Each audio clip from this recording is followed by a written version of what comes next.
Because at the end of the day, we're not curing anxiety. We're not curing depression. There's no cure for those things.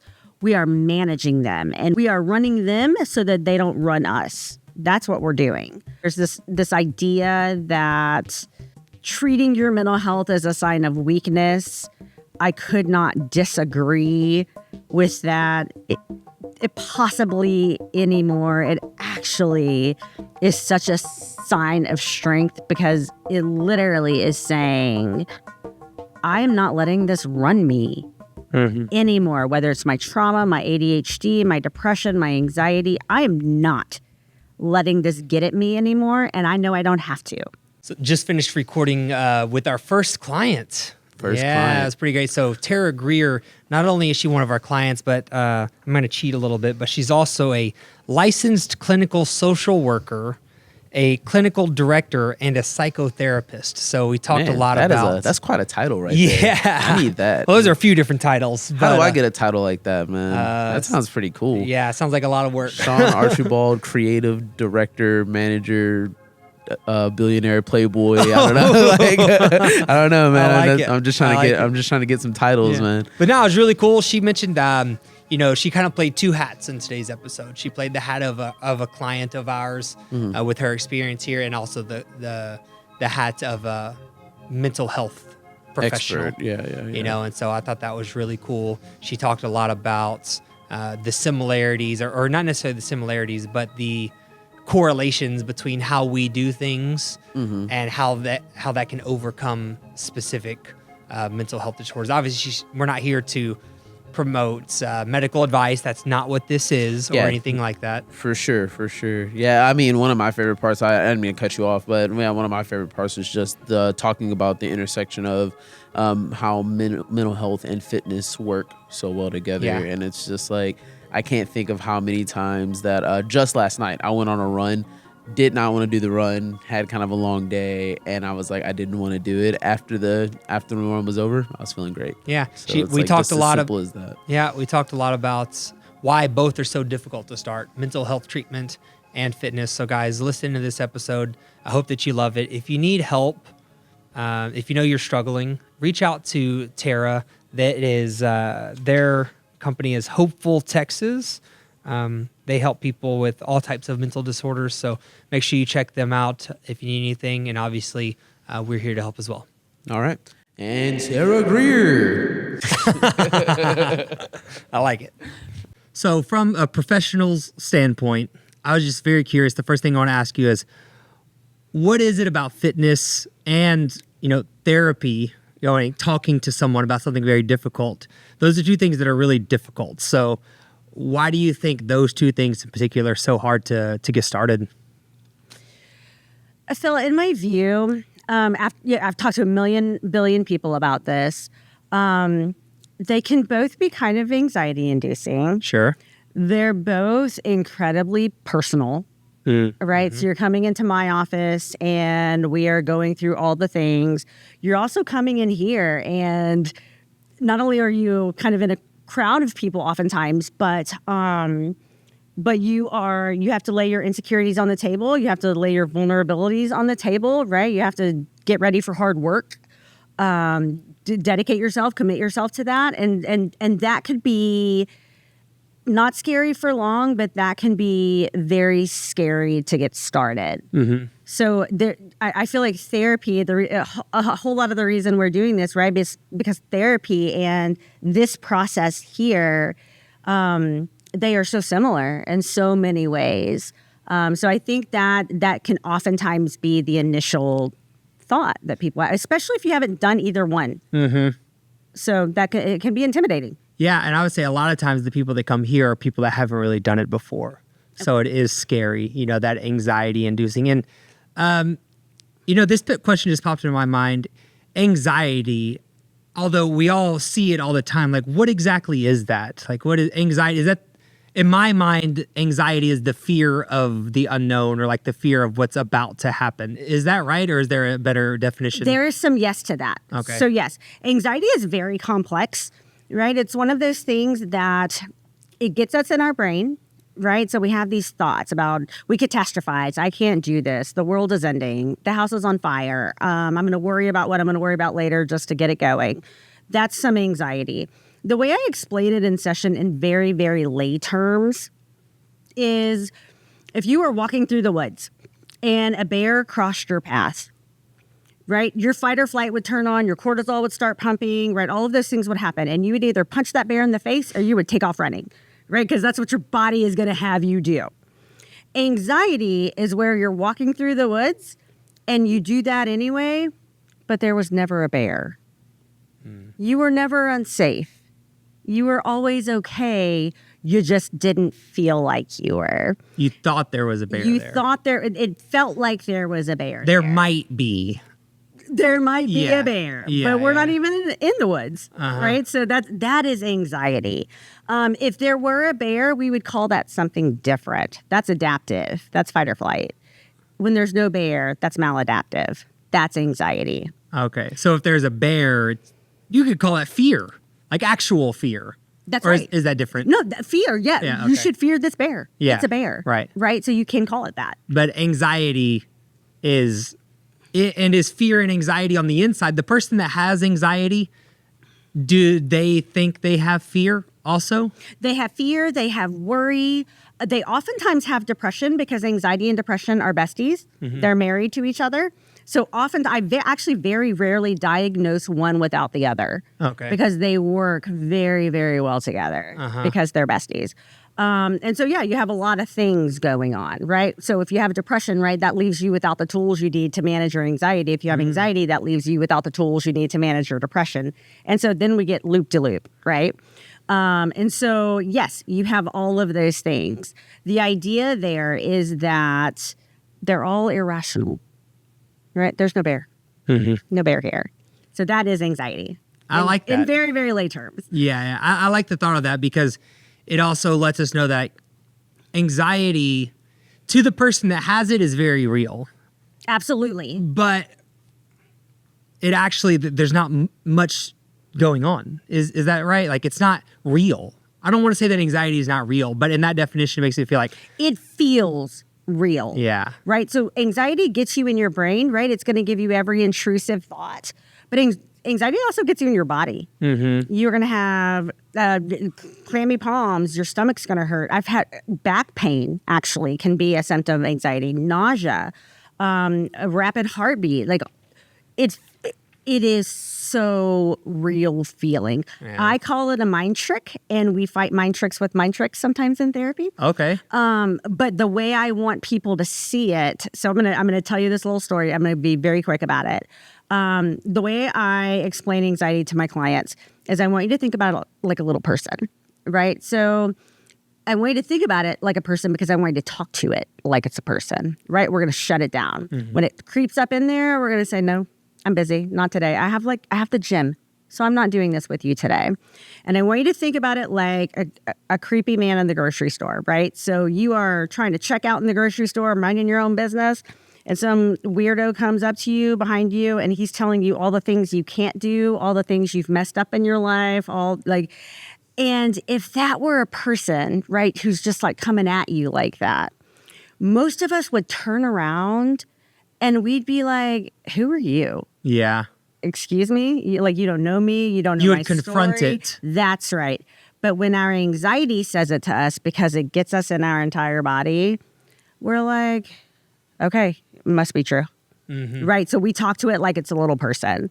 So that is anxiety. And because it feels like that, it can be so overwhelming. Sure. It can be debilitating for some people. The good news is that it's very treatable, but it can be debilitating sometimes. Oh, yeah. I mean, we see it all the time, right? Where it literally holds people back from moving forward and the Yes. things that they truly want. So to say that it's not real is obviously untrue because it feels so real to the person. And I'm just going to ask, and we'll put this out there too. Tara is a client of ours here at OTG. She's been coming for how long? I should have checked on this. May? Yeah, a couple of months probably. Yeah. A couple of months for sure. Very consistently as well. Congratulations on that. So good.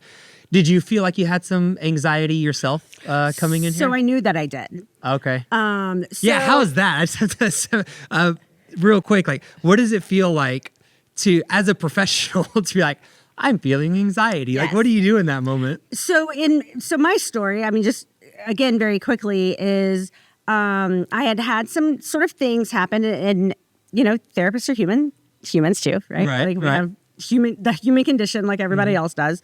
Had a tough year starting out, had a loved one who was dying. He didn't die, so that's great. Very shortly after my mom passed away, right? So I knew that, I was feeling sad. I was feeling anxious, which is not my typical. But I knew that I wasn't just sad. That's just an emotion. I knew that I had a lack of energy. I was not sleeping right. I was not eating well. I couldn't focus. I had anxiety. And I'm lucky enough and fortunate enough to do this as a profession where I could immediately tell that like my dopamine drip, that spigot had turned off. I was depressed. I was feeling very depressed, right? So, and feeling depressed sucks. It is a sucky way to live, but you don't have to live like that. So my idea for myself was to come up with a plan, something that I felt like was comprehensive. And, everyone's plan is a little bit different. But for me, what that included was getting myself back active. A part of depression is isolation. So I found myself doing that. I wasn't finding joy in things. Like I literally was checking off every box, right? Because I was grieving and I was doing all those things. And I didn't want to do that anymore. And so I decided, like I said, to come up with a comprehensive plan for myself. And this was a huge part of that. So I had my own grief counseling and processing and trauma stuff that I needed to like work through. But I also know that working out, being active, and in a place like this, it's a little bit different in my view. And I picked this place very specifically. But it literally, if you think about your brain like it's a bank account, and if you think about, your neurotransmitters, your hormones, your endorphins, all same thing. If you think about those as cash, like I was overdrawn, right? And I needed to put some money in the bank. And this is a very good way to do that. And it's faster than meds. And I'm on it. When you say this, you mean like exercise. Exercising, right? And even more than that, and I'll get to that in a minute, but because there's a whole social aspect to it, there was a whole other kind of thing that you guys offer that I wouldn't have gotten maybe somewhere else. But it was an immediate little kickstand, right? An immediate little like fill up the bank account. And so that's what I was looking for. And that was my initial reason for walking through that door. Can you give me a few of those things? Like you talk about the social, you talked about the exercise. I'm assuming that the exercise is it just because you're pushing yourself? Is it because you're doing what I always say? And like, obviously I'm not a therapist, right? But what I always say is when you exercise, it's an opportunity to do something good for yourself. And then when you follow through with that opportunity, you feel better, right? So I don't know scientifically what's going on there, but like, is that part of it? The very initial part was, like I was just saying, it got my endorphins back flowing where they weren't really flowing because I was depressed and I was anxious. Right. Right. And so, and when you are those things, we are not balanced. You cannot be balanced. If you were balanced, you wouldn't be those things, right? Sure. So the first immediate, like literally after one workout, you come in here and you do it once. And even if you walk out and your legs are wobbly and you feel like, oh man, that was a lot. 30, 40 minutes later, you feel like you can feel that these things are filling back up, right? And I knew that would happen immediately. So there's that piece.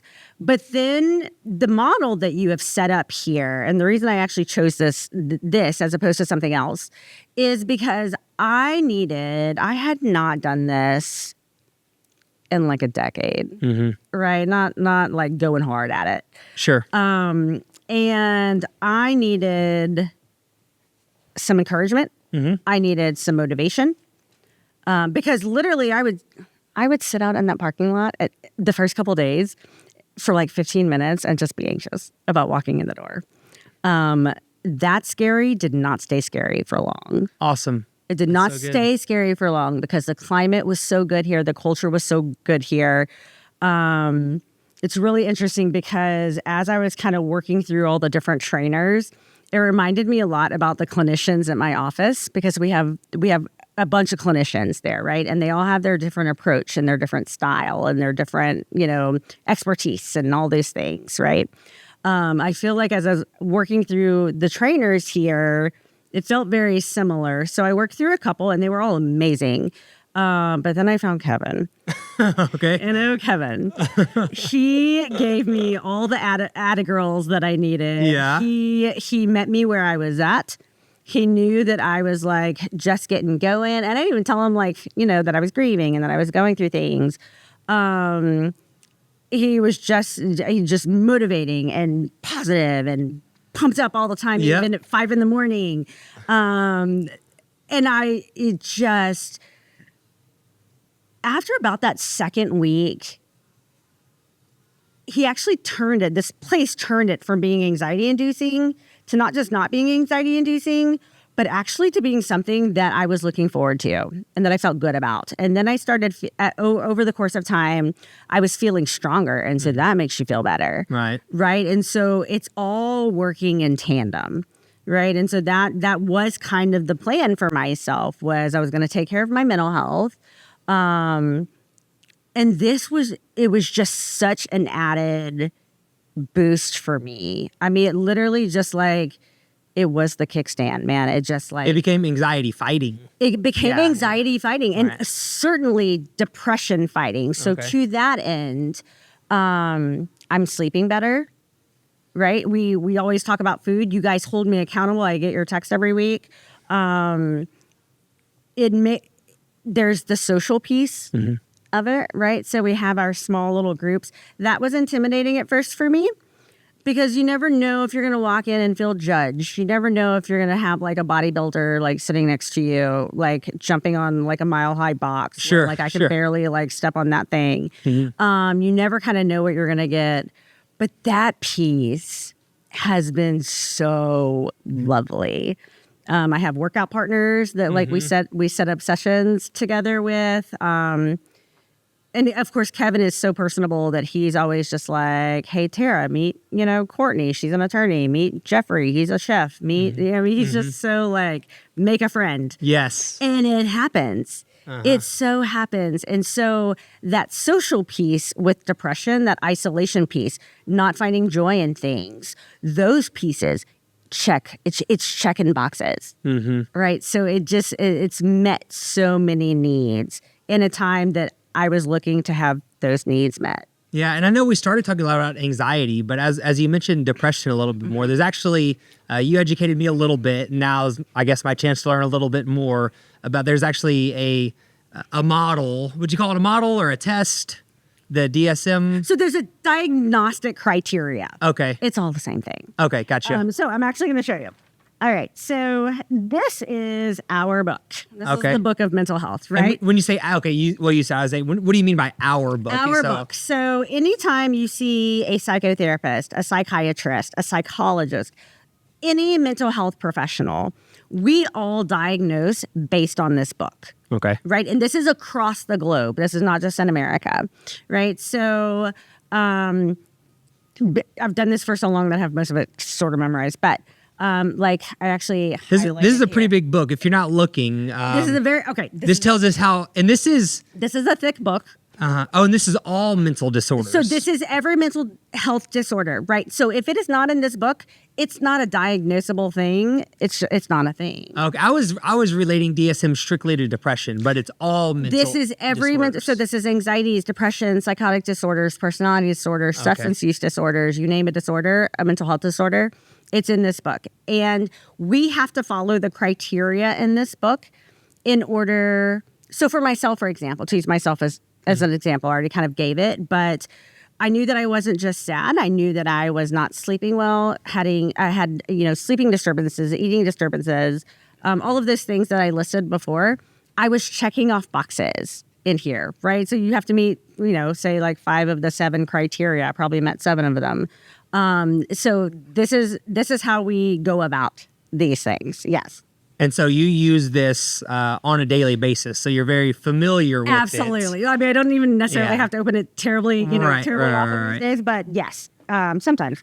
And who made this up? Like, I mean, obviously it's the best psychologists in the world, right? So but how did this all start? So this is the American Psychiatric Association. Every 10 years or so, they go back through and update and come out with a new edition. But, at some place, they get together around a little round table, and sometimes they take disorders out. Sometimes they add new disorders in. Sometimes they change the criteria. Sometimes they add measures. So they switch it up and change it. So we always have to be very diligent about staying on top of this, because this is how we go about deciding if you're anxious or if you're depressed or if you're whatever you are, right? Mm-hmm. So that's how we go about doing it. And how many, and you may or may not know the answer to this, but how many mental disorders can we specifically address just with exercise? Is it like a few? Is it just the common ones? Is it a lot? Well, let's talk about, so if we need to process your trauma, we need to do that in therapy, right? Because there's a whole system for that. Mm-hmm. There's a whole thing for that. However, the symptoms of like a PTSD, which are anxiety, which are being quick to agitation, those things, actually, the symptoms of those things can be treated in here. So the biggies, so the 2 that everyone comes in with, so literally you are never going to meet a person in your life who has not at some point experienced anxiety or depression. Are those 2, would you put those like on like a spectrum? Anxiety and depression? Yes. Everything is on a spectrum. Yes. And so in this book, there's actually measures, right? So we'll say, are you mild? Are you moderate? Are you severe? Do you have psychosis? Right? There's a whole bunch of different sort of standards in terms of that, measures in terms of that. But so for the biggies, which most people come in with, right? So you're kind of your dailies. Mm-hmm. And that's because it's everyone and it's universal, is your anxiety, your depression, and oftentimes traumatic experiences, not always PTSD, but at least traumatic experiences, right? Those come with symptoms. Mm-hmm. And so coming in here is not it's not curing my depression, but it's treating all the symptoms that make my depression debilitating or make my anxiety debilitating.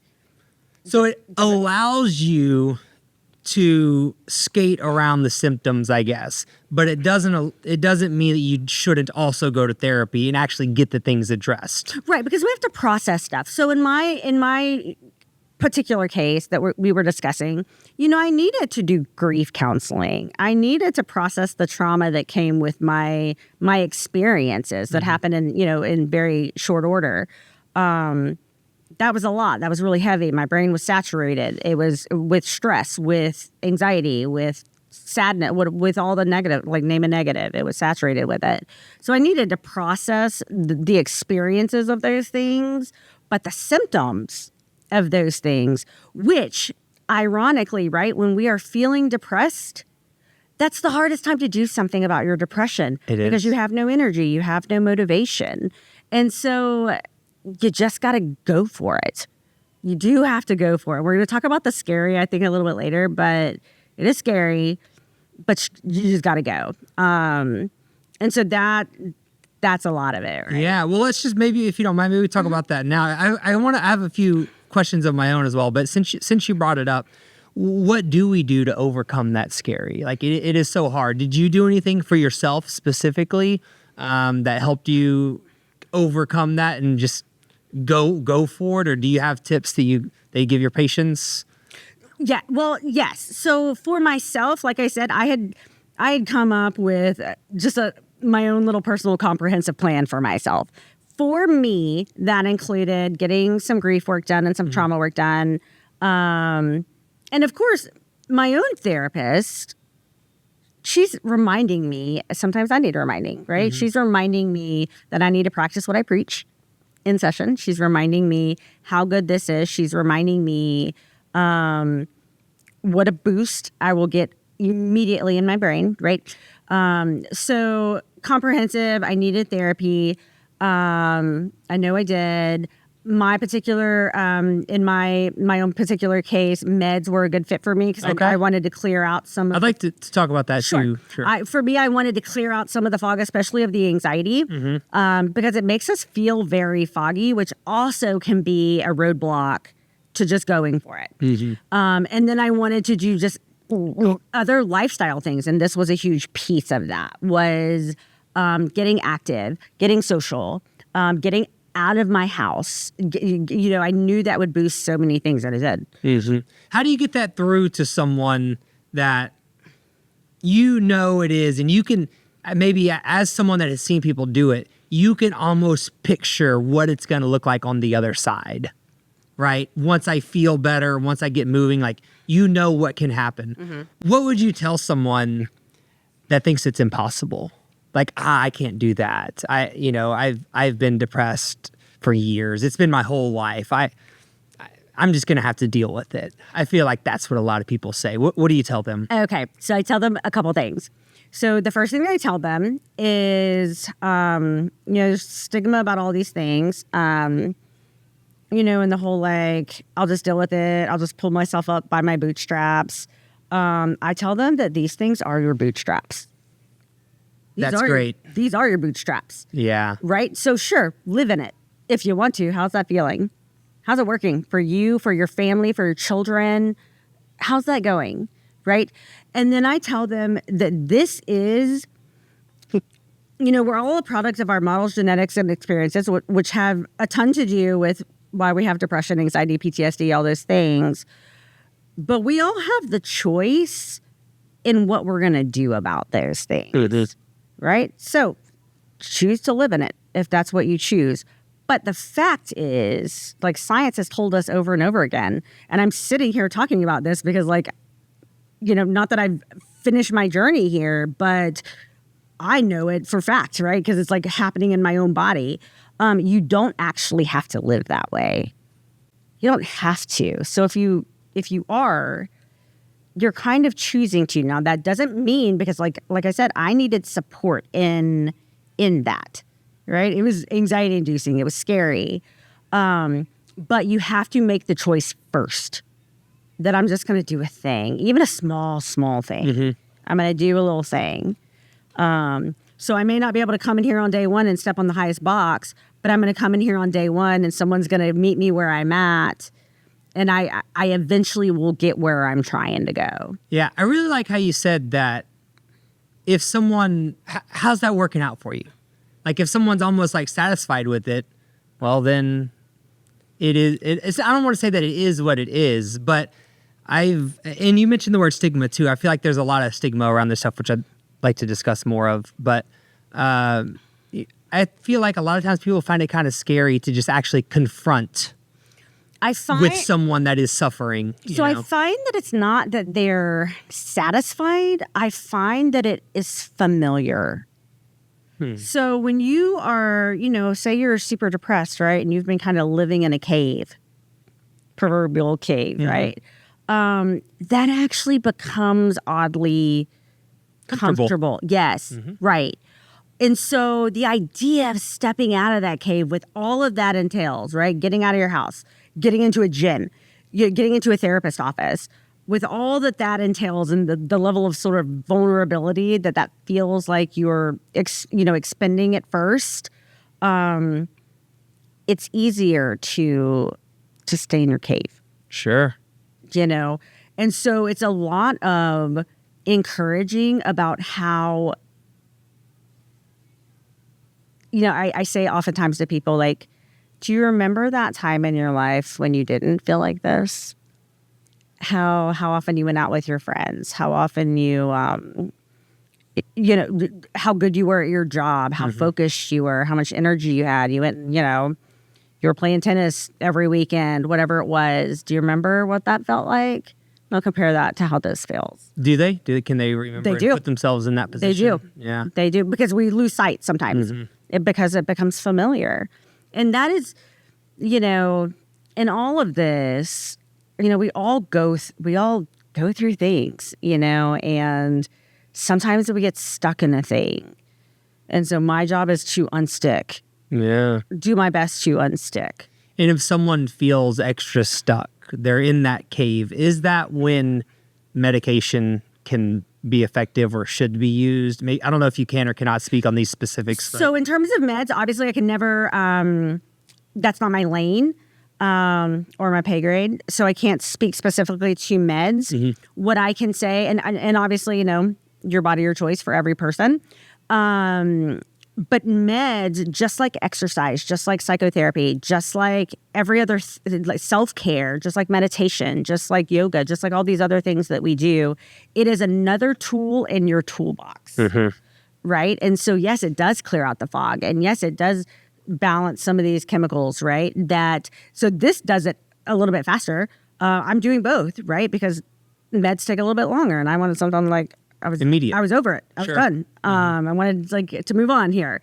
So it's just another tool in your toolbox. And the more tools we put in our toolbox, the better off we are, right? Because at the end of the day, we're not curing anxiety. We're not curing depression. There's no cure for those things. We are managing them, and we are running them so that they don't run us. That's what we're doing.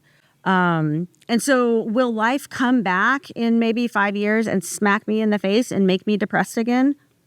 Probably, because that's life and that's how things work, right? But I have tools in my toolbox to pull out so I know what to do about that. Mm-hmm. Right? I know how to manage those things. And that in terms of mental health, we still have a long way to go, but that's kind of where we're at. So where we're at now is like in the field. And I'll use my own example here, I guess. As a teenager, I was diagnosed with depression, anxiety. As a younger child, I had ADHD, and then as I got older, depression, anxiety, and then also PTSD. I watched my mom have a heart attack and die. Okay. And performed CPR on 911, and then she didn't make it. And I was a teenager at the time, and I grew up without a father.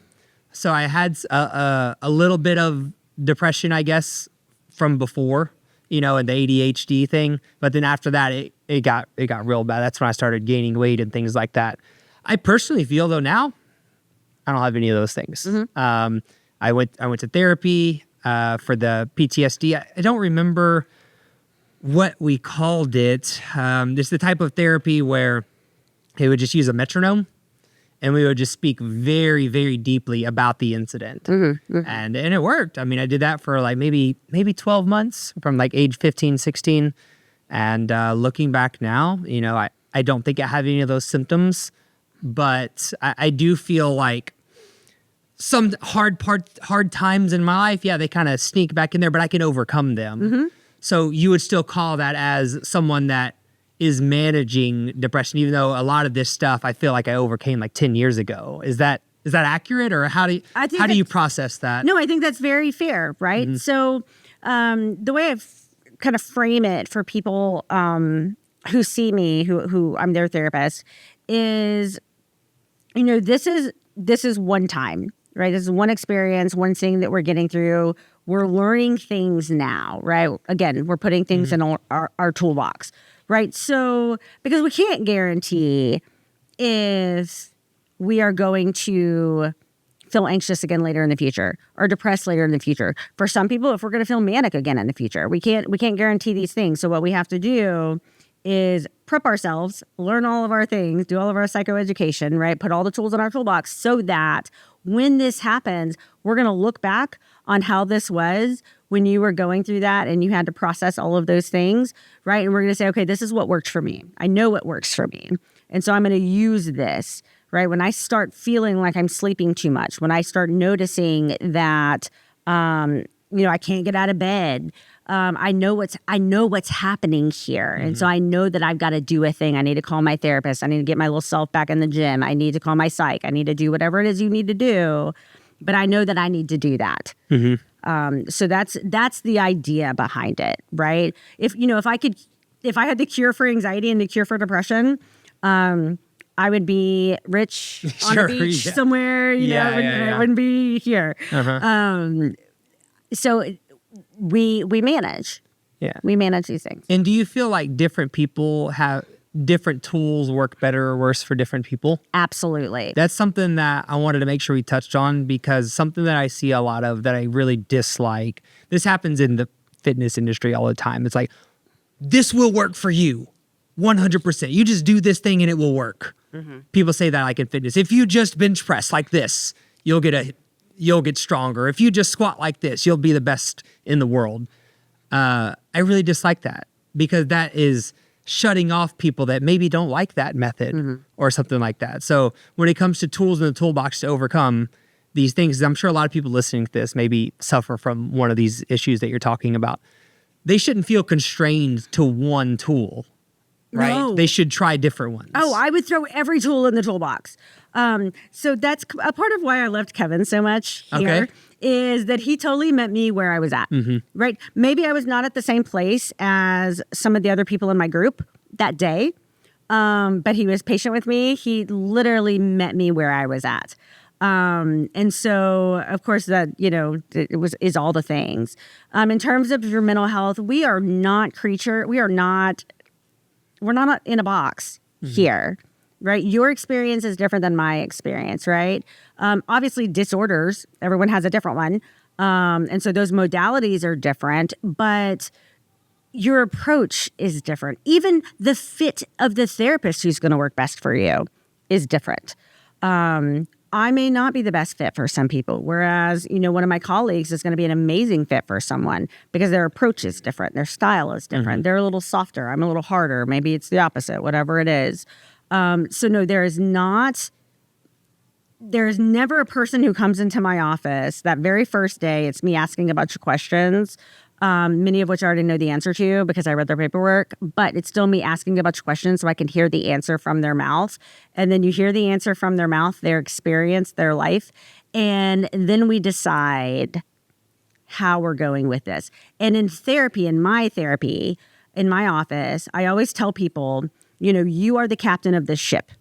You may come in here and I may have what I think is a brilliant idea of what we should cover today. And you may need to cover what happened yesterday, right? You are the captain of this ship. It all works out anyway, in the end. And so, no, there's no one, it's not A to B, right? We go up here, we back it up, we loop-de-loop, we get where we're going, but it's not linear. And so therapy is not like that. Mental health is not like that. Your anxiety looks different than my anxiety, right? How you feel symptoms are going to be different than how I feel symptoms. And so those have to be addressed differently. Yeah, it's funny you say, the different approach, and you wait for the person's response, and that can help you with how to respond to them, right? It's not just what you say, but it's like how you say it. And a little thing that I say a lot of times when clients come in, because everyone's different, right? A little saying that I use a lot of times is sometimes if people come in, you have to cradle them like a little child, kind of rock them to sleep and stuff like that. Other people come in, I can see how far I can put my foot up their ass. Right. Right. And so it very much depends on the person. Right. And so you can't have this one size fits all approach that's just going to work for everyone. And if I'm taking what you're saying the right way, exercise might work better or worse for some than others. Medication might work worse or better for some other than others, right? So it all depends on that particular person, right? Some people might start exercising and overcome all their issues immediately. Yes. Right? Could be, right? Because we know the science behind it, right? We know our bank account is going to get filled up very, very quickly, right? So we know that the symptoms of maybe their anxiety, maybe their depression, we know that they're going to feel quite better quite quickly. Yeah. We know that that's going to happen. And so, but maybe they don't have a lot of trauma that they need to process. Maybe they don't, maybe they're not grieving, maybe whatever. So maybe that's sufficient. Yeah. So that's meeting people where they're at, right? And so someone listening, you should try all the things. Like, you don't want to continue to suffer. You should try, that's kind of what I was talking about earlier. People with the internet and social media and stuff, I see a lot of people that are like bashing mental health, medication for mental health, no matter what. But you shouldn't say that. Where did that come from? Maybe was there a few like bad things that happened that kind of started this whole thing, or are you aware of that? I can't speak to all of it, right? So there is a general stigma that just surrounds mental health, just generally speaking, right? People, old school people, like they're kind of talking about Ritalin. So ADHD. Oh, I took Ritalin when I was a kid. Okay, so I wanted to mention that. Yeah. You're talking about what disorders exercising helps with.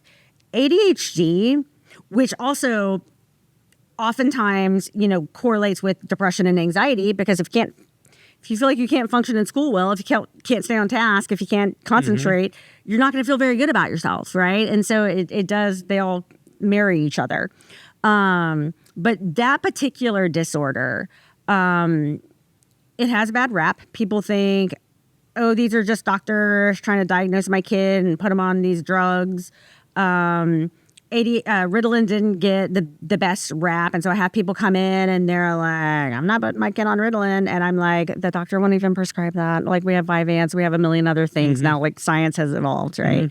And so, or also, with say like an SSRI, not every, just like with your therapist, not every med is going to be a good fit for you. Maybe Prozac is your jam. Maybe it's not. Maybe Lexapro is a better fit for you, right? And the bummer about it is that you have to take it and try it out before you and your psych figure it all out. Now, oftentimes when you figure it out, it's a beautiful little thing, right? You feel better, you feel clear, like you have those things. And that absolutely helps with what we do in psychotherapy. It absolutely helps with energy and motivation to get yourself in here, meet your set goals, meet your goals. It absolutely contributes to the overall holistic plan if that's what you're going for. But yeah, it gets a bad rap. There's this idea that treating your mental health as a sign of weakness, I could not disagree with that it possibly anymore. It actually is such a sign of strength, because it literally is saying, I am not letting this run me anymore, whether it's my trauma, my ADHD, my depression, my anxiety. I am not letting this get at me anymore, and I know I don't have to. And so it's such a sign of strength. And so I always recommend that people do an encompassing plan, do a comprehensive little thing, get your mental health right, get your body right, get your social life right. And they all bleed into each other. Yeah. Right. So, go for it. Go big or go home. Right. I do agree. And it's funny. I'm just like, I really don't think about my own mental health all that much, to be honest, even though all the various things that I've been through. But obviously here in this conversation, I'm kind of thinking back. And, I started with medication and therapy. I actually didn't start working out. I went to therapy after my mom passed away. I went to therapy for about a year. And I don't think I actually decided that I wanted to make a massive change. I mean, I felt better. But I probably started working out, exercising, and I lost about 85 pounds when I was like 19 years old. That's when it all started to come together. But I don't think I ever would have made that decision if I didn't do therapy a couple of years before, right? So yeah, it's the meshing of them. And I feel like that's when my life really started to turn around, because then I could like look in the mirror and be happy with myself and, all those types of things. And it is funny how each part plays a role. So you really should, do all of them. And if exercise seems like something, and obviously like I'm in the exercise corner, right? It's like, it changed my corner too, it changed my life. It brought us to where we are now. Obviously is what I do for a living now. I quit my previous career to do this. And so obviously I'm in that camp of this is what can work. I'm not saying it will work for everyone, but it definitely can't hurt, but that being said, exercise did bring it all together. And I remember a few years ago, I went back to therapy as an adult. And I remember I walked in, I actually found the same therapist I saw when I was a kid. Oh, wow. Same guy. I saw a therapist when I was very young for I guess what you would call it, ADHD and depression from not having a father, maybe. I had really bad nightmares when I was a kid. I had this recurring nightmare of two guys outside of my window that always had a scheme to like kill my mom. It was very strange. Okay. I'm laughing about it now. I shouldn't laugh, but it doesn't bother me anymore, all the things I've been through. But so I went to therapy for that as a kid. And so when I went back for an adult, I was like, man, I wonder if this guy is still around. And I found him and I went back. He remembered me, who I was. Yeah. And I talked to him about what's going on now. And the very first, long story to get to this, the very first question he asked me, how much time do you spend with your male friends? And at that moment in my life, it was very little.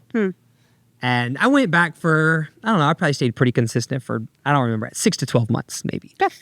And, we went through a lot. We talked about a lot. He had me read a few books and we did some different modalities of therapy and stuff like that.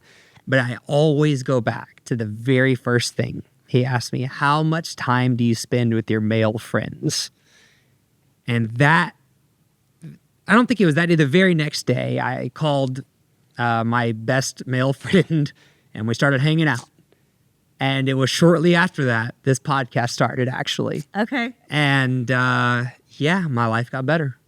So, and I had never stopped exercising, obviously. So even though exercise brought it together for me when I was younger, and it was the first thing that really got me where I wanted to be, eventually I found out that I was still missing the social piece, like what you mentioned earlier, and so I continued to exercise and then also bring the social piece. I've never gone back to medication. But for me and just my personal belief, that would be like a last resort situation. Right. So, by including that male relationship in my life, It's like a little puzzle piece. yeah, exactly. Yeah. Puzzle piece. Exactly. That puzzle piece was missing. So, I think we think about therapy as I'm going every week. Obviously, it can be very expensive, hard to access for some people.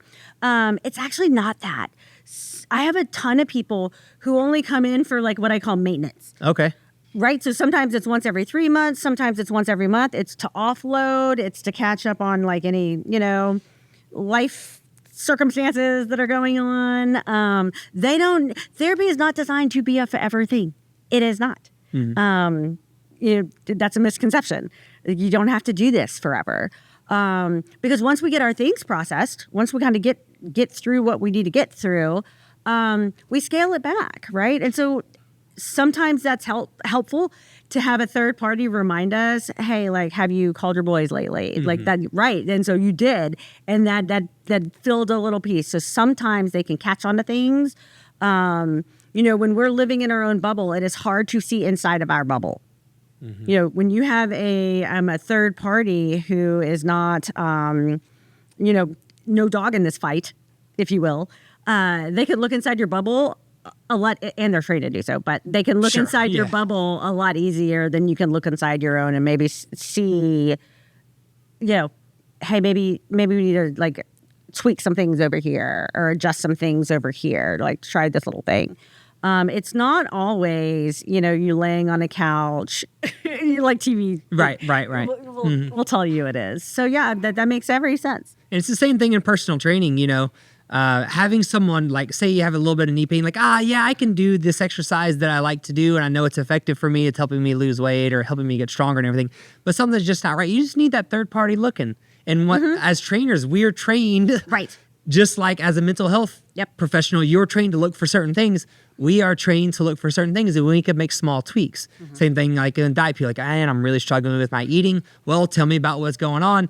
A very small tweak can make a massive difference. Yeah. So just having someone there in your corner, constantly kind of keeping you on the, the winding road of life, helping you, there's always stuff jumping out, getting in the way, punching you in the face, but you just need somebody to help you get back up and keep trucking forward. In this environment, that one piece has actually been quite instrumental, just in having that.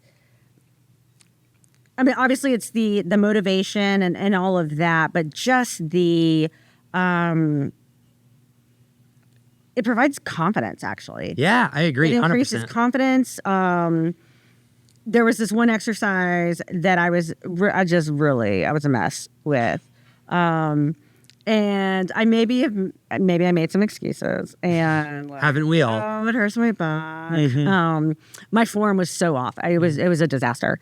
And when I nailed it the other day with Kevin, because he knew that I was like a disaster. Yeah. It was like, yeah, okay, It's a sense of accomplishment. nailed it. Got it that time. Yeah, Maybe it's- not every day, but I got it this day. Yeah, it's accomplishment. Yes, it is absolutely that. That kind of goes back to what I mentioned earlier. You know, every time you exercise, and also every time you eat, every time you eat something, it's an opportunity to do something good for yourself. Yeah. When you're like, I have a 45-minute window, I could exercise or I could lay on the couch.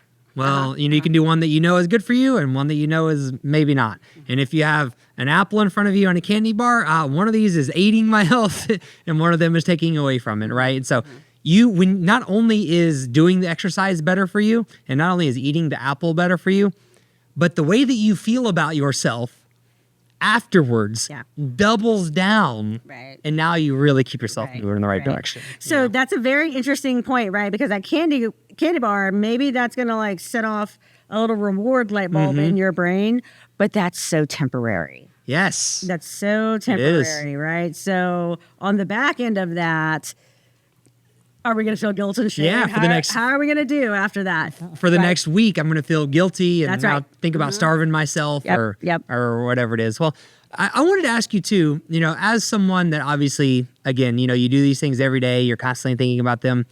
So you had some depression, anxiety that you're kind of dealing with.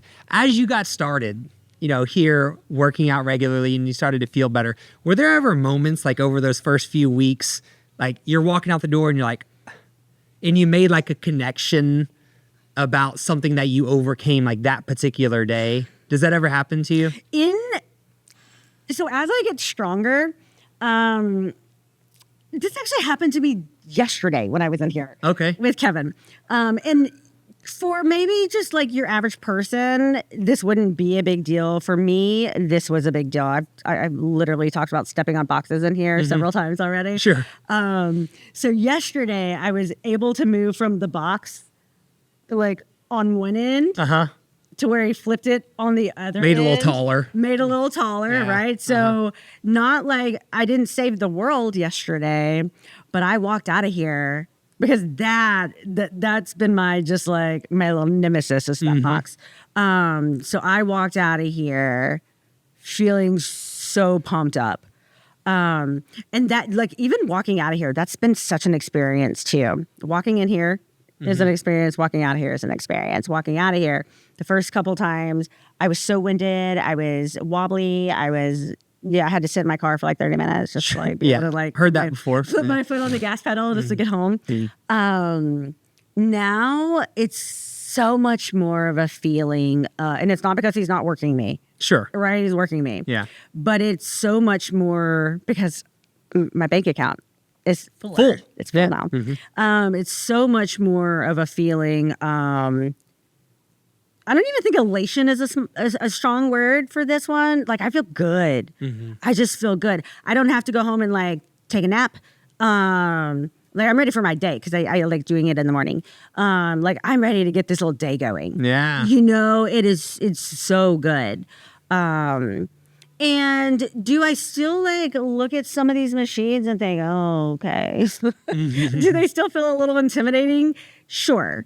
But do I feel like over the course of time with instruction, with guidance, with support, that I am able to like baby step my way to where I'm trying to go? I actually do feel confident about that. Yeah, I haven't reached it yet, Right. but I feel confident about it. That you can. That's right. When that time comes for you.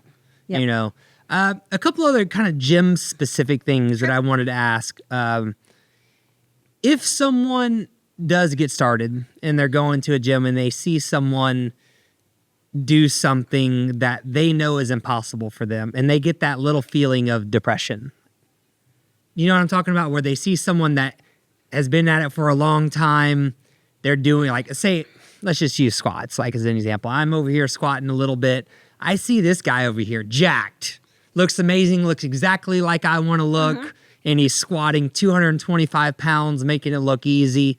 And now I feel this feeling of I should just give up. Like, what's going on there, and what would you recommend someone do? I feel like this is something that happens a lot. So obviously, insecurity is Insecurity. Thank you. Yeah, I don't know why I couldn't think of that word. It's an absolute thing, right? And when you walk into an environment like this, I feel like, again, the scary doesn't last for long, and that's the same thing. I feel like, and in my experience here, because sure, I'm looking around, and there's people that are like, they're doing it. I was just looking at someone planking with a big a weight on the rack on their back, and I'm like, I could barely I'm trying to get to a minute right now, right? I think that's a lot of why the trainers are so effective. Is and back to the meeting you where you're at place, the piece. The idea is to motivate me to want to get there. There you go. Yes. It's to motivate me to keep baby stepping it. Mental health is baby step too. It's all baby steps. Baby steps turn into miles very, very quickly. And so in my experience here, it's been Kevin who, because I'm looking around and I'm like, man, I can't do it. And some of my counterparts in my group, they're doing things, I'm alternating a move or doing something, but I feel myself getting stronger. And, and Kevin is there, and he's high-fiving, and he's doing all the things that I need him to do, kind of holding my hand, maybe cradling me a little bit. I need that. Sure. I'm needy. But he's doing all those things. And so I think it's so much of the, that comes from the trainers that gives you what you wouldn't necessarily have if I was at another gym where I didn't have that support. And I was just trying to talk myself into believing that I could do this. Not, maybe I could, but I don't know. I don't want to try. Yeah. And you mentioned earlier that's not A to B. That's right. So not linear. What we do as trainers oftentimes is remind people about the journey in the middle. Yeah. And that you are strong enough to make that journey. You might not be strong enough right now to jump from point A to point B, but you can definitely walk that line, right? And I'm going to help you put a timeline to that line as well, and which I think is important for helping people realize that I can get there. It's just going to be a period of time. And, I can't obviously speak for the masses, and I can't speak in general for people. But what I do know is the science behind this, and people who are coming in here, their endorphins are probably like getting them so well that they probably don't actually, maybe they look at someone and feel insecure, but they're probably not feeling depressed about it because they actually probably have some natural things happening that combat that a little bit. But, it's always, that's a model to look at, right? Like, I don't know where they started, but they probably didn't start like that. That is so important as well. They got there somehow. That is so important to understand that they haven't been there forever. Right. They had their own journey to get to that point. Right. So important. Yes. Anything else? And I don't want to turn this into like a commercial for OTG Fitness or anything, but since we're on the topic of mental health, is there anything else like with the way that, our business model is set up? Can you make maybe some connections with why this might be a good place for someone that is struggling with these like kind of direct correlations? Yes, because I was. Right. So I'm going to speak both. I'm going to wear two hats here. Okay. I'm going to wear one as a psychotherapist. Sure. Right. And then I'm going to wear one as someone who like literally just went through this myself, who was terrified, like I've explained, especially someone new walking into the door or new again walking into the door. If you are struggling, what we know is that all of these mental health things that we're struggling with, they are barriers to walking in that door, right? They make walking into any gym door scary and very anxiety inducing. And again, like I sought you guys out. Like I didn't just pick the first place I ran across. And the reason is because what I knew I needed in order to like get this thing done, get this thing started. Let me rephrase. Get this thing started was a level of support and a level of The size of this place actually for me was a huge attraction. For what reason? In that it wasn't a, 90,000 square foot, Sure. it wasn't a coliseum of treadmills and things like that. I didn't want that. I didn't want that. That's overwhelming. That's a lot, right? So walking in here, seeing all of the trainers at their different stations with their small groups or their one person, that makes it feel so much more attainable. That takes away so much of the scary, or it did for me. That's what it was for me. And knowing that, and I found my fit very quickly in terms of, training and all of that. But in terms of the climate and the culture, that's exactly what I needed to get started. And it's really funny because I could not even imagine myself in like a big box. Sure. Yeah.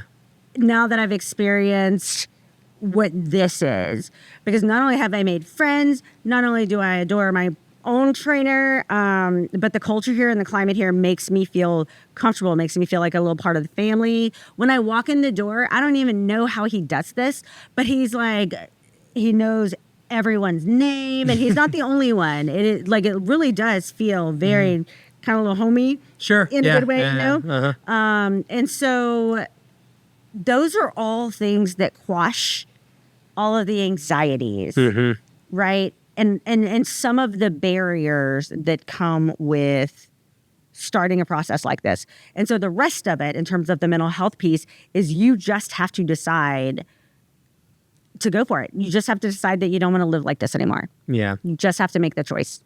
And maybe because I'm someone that grew up with some of these issues, maybe that is what kind of like has directed our model into what it is, where the way that we help people get started. Thing. Yeah, even the fact of, I remember in the beginning when I first made the decision to like not allow people to buy memberships. Like that was very scary. Like as a business to get rid of like that low barrier, like a gym membership's pretty low barrier of entry.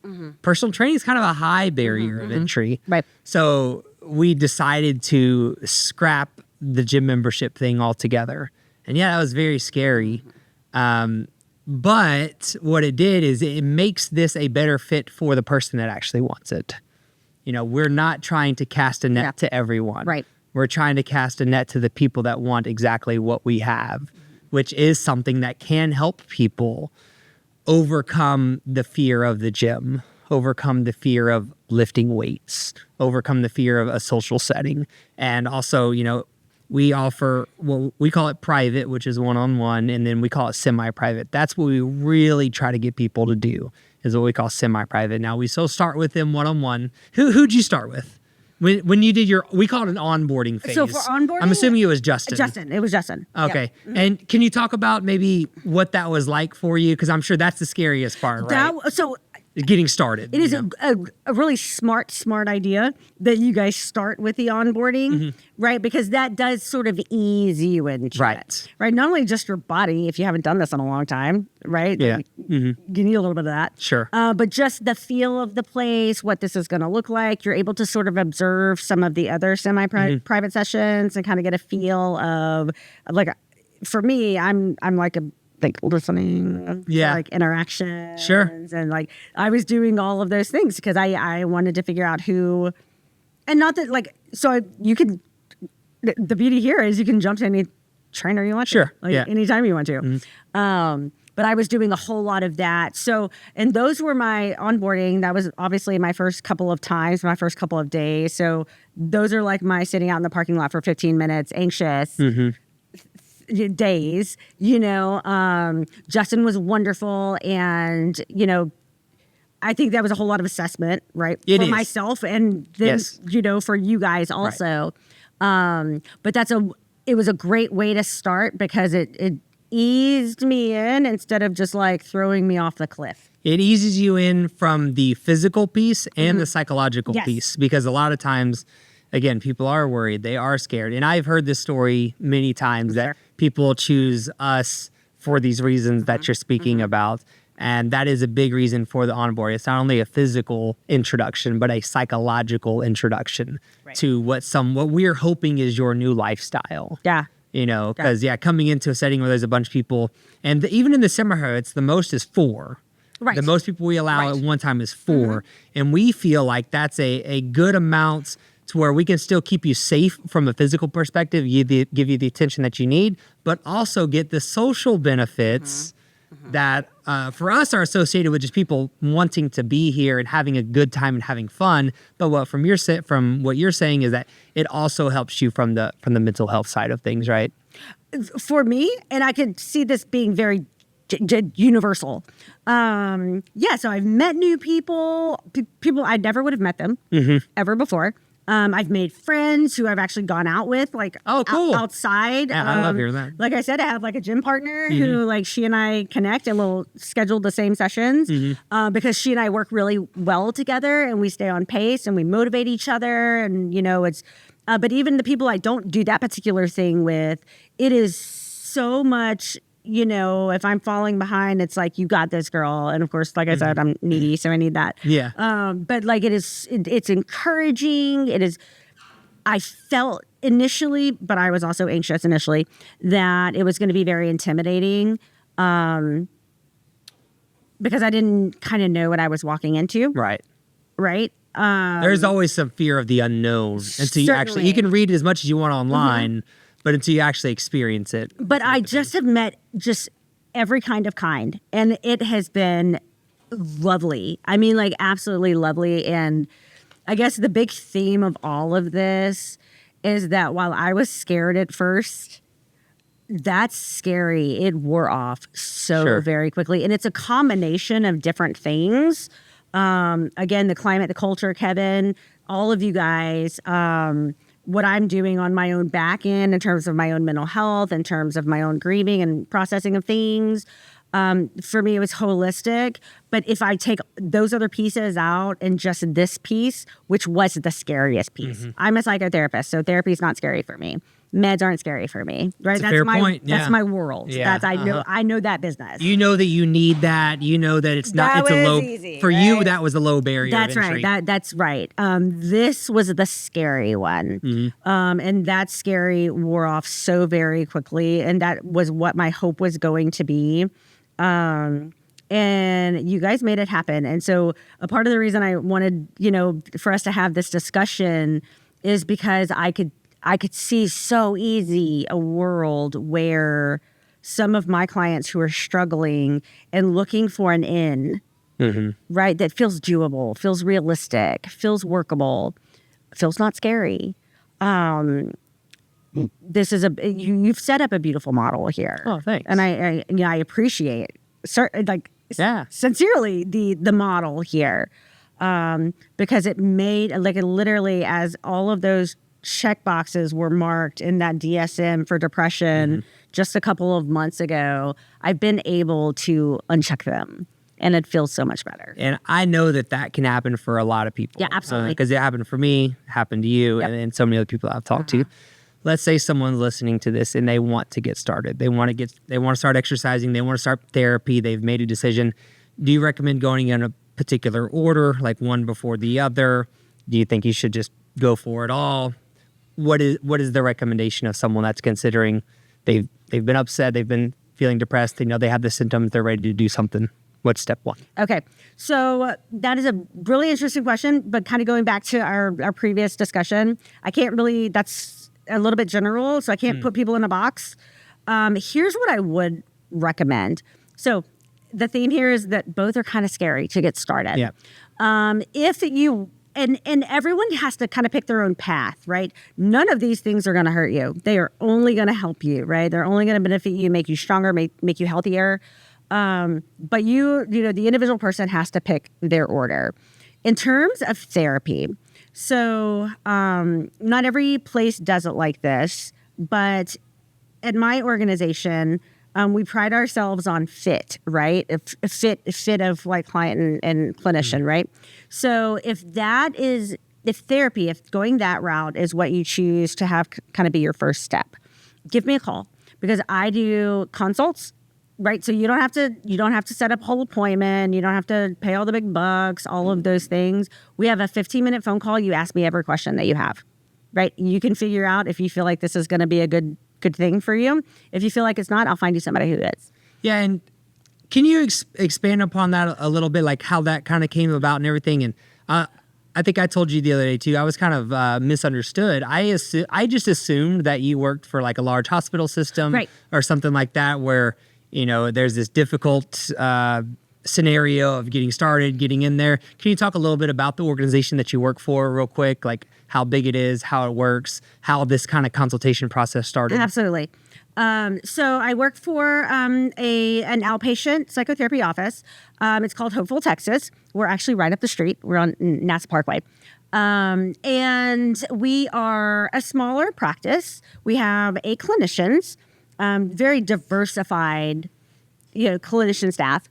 And, so we're in many respects a small business, like you're a small business.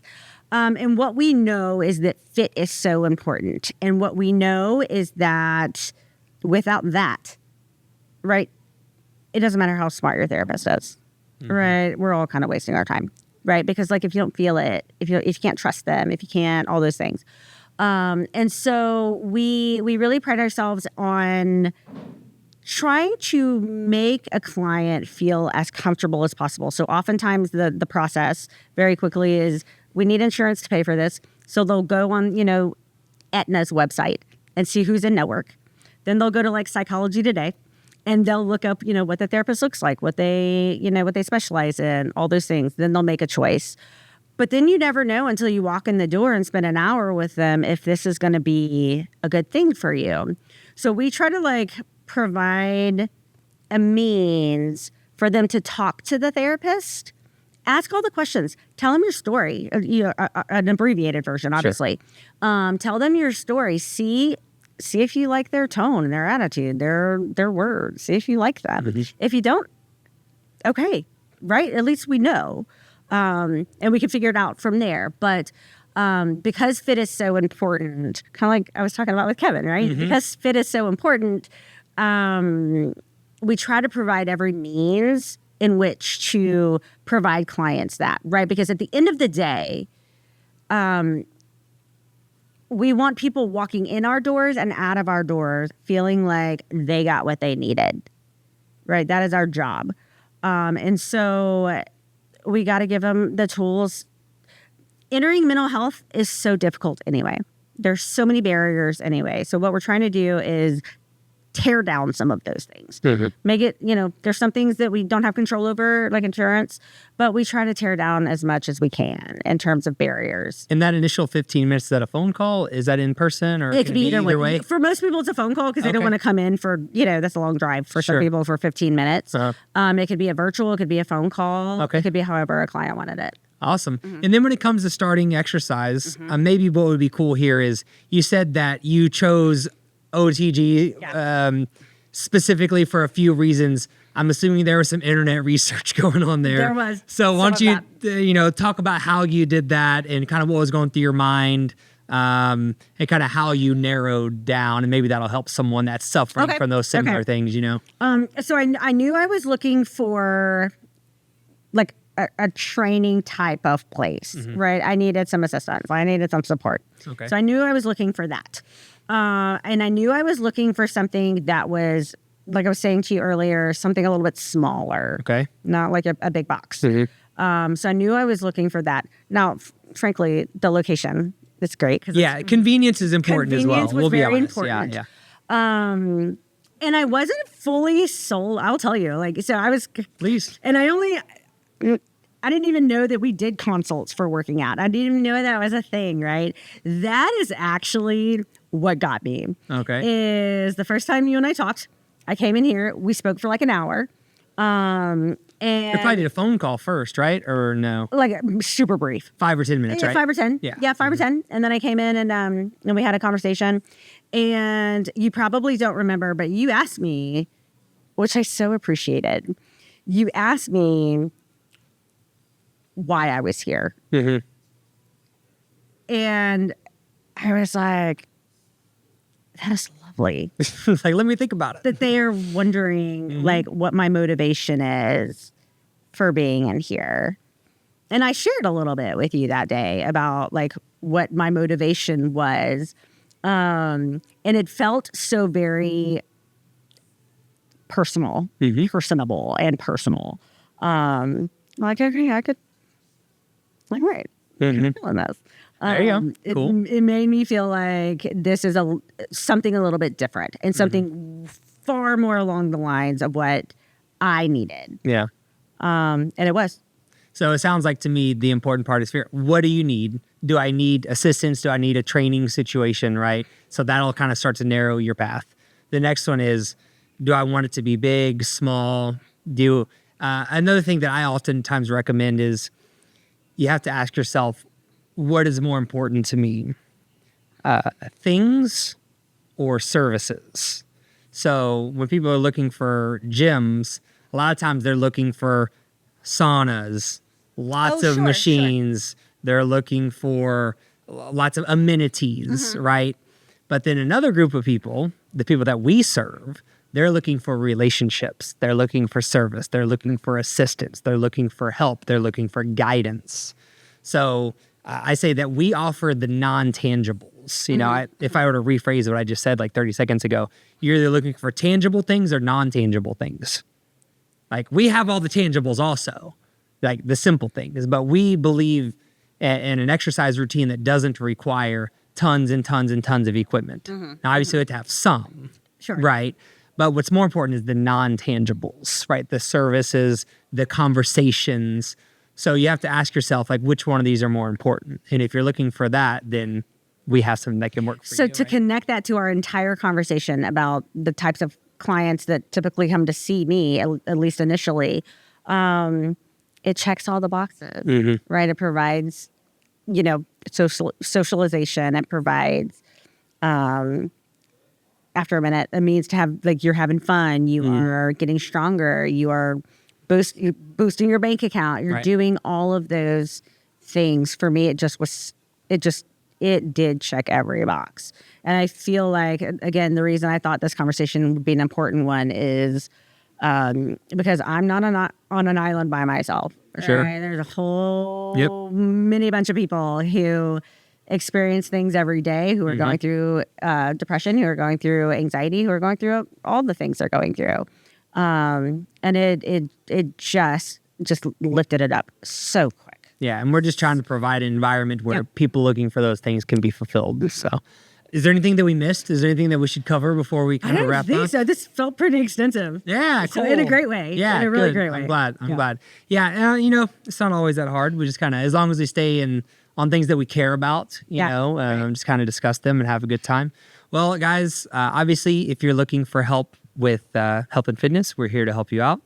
If you need help with therapy, then reach out to Hopeful, Texas. Is that right? Hopeful, Texas. Yeah, Hopeful, Texas. We'll put all the information and all the contact info in the bios and descriptions and stuff like that. So, thank you so much for your time. Absolutely. Thank you. Really appreciate it. Yeah. This is great. Yeah, awesome. And guys, if you need anything, make sure you just let us know.